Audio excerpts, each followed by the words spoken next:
In 1931, Haddon Sundblom created the first Coca-Cola ad featuring Santa Claus. The general narrative we've been told and accept is that the modern image of Santa Claus we know and love was essentially created by Coca-Cola. It sounds plausible and confirms in us a growing narrative popular on social media that everything in American culture is flimsy, capitalistic, a sales ploy.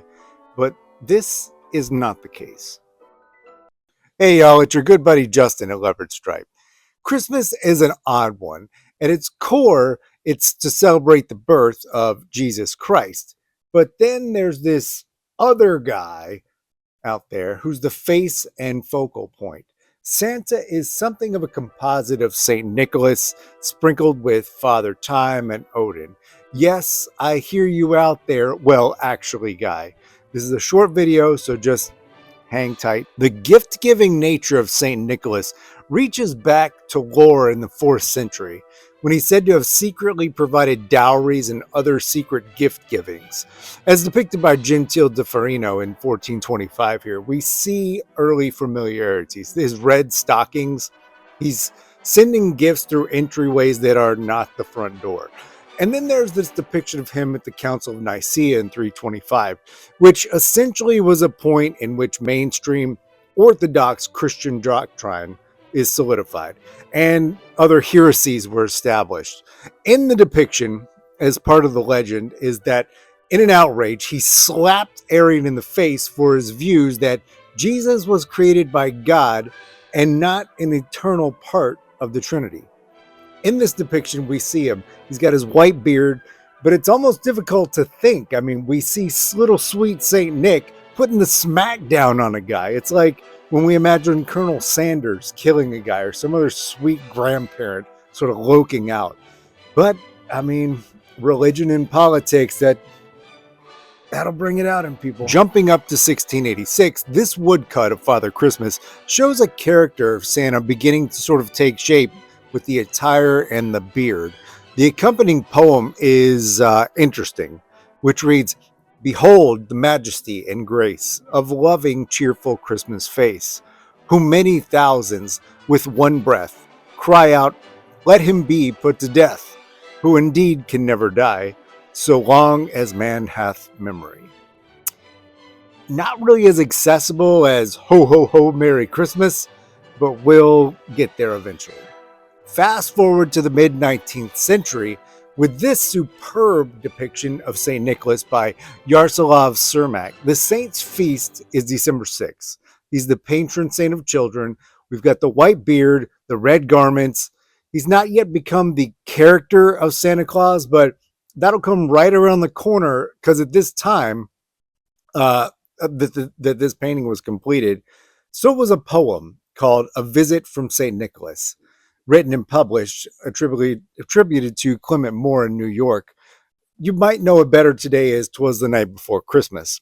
This cemented most of the features recognizable of being Santa Claus for us.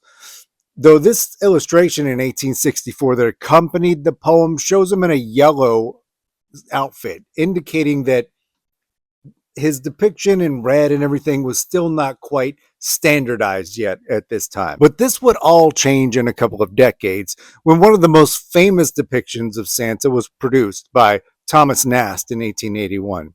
Nast's image shows a jolly Santa, chubby, with toys, a bag, a hat, a coat that gives us the texture that we expect in Santa's attire. This Santa, with his mistletoe on his cap, gives us the kind of primitive ancestral roots we want in our modern Santa. We look at this guy and we believe he is magical. We immediately have a connection with him. In his confident stance, his wind-weathered cheeks, his bright sapphire eyes, illuminated by a cunning grin, we feel like we've been with him through frozen, snowstorm-driven Christmas Eves of Northern Europe to deliver magical wooden crafted toys to good little girls and boys. By the turn of the 20th century, we had our Santa. This 1902 illustration for Puck magazine shows us our Santa coming through the window, kind of reminiscent of the fresco by D'Affarino in 1425. He's got his signature red suit, and his hat, a sack of toys. He's under the mistletoe getting kisses. This particular magazine is a satire publication, so they've got him in a spicy situation. But it's a cool Art Nouveau style by Frank Nankerville. They actually put him in another spicy one a few years later by Carl Hassman. But we're at this consistent imaging point of Santa. He's recognizable by his attire. And of course, Norman Rockwell gave us some views of Santa in the teens and 1920s, like this one here. Santa isn't in the field here, so to speak.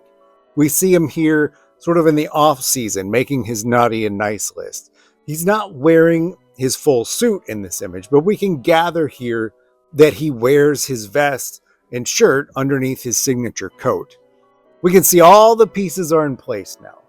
His red suit, his full white beard, the poem description of who he is and what he does, his naughty nice list, his name. So after all this, we finally make it to 1931 and the Haddon Sundblom painting of Santa for Coca-Cola.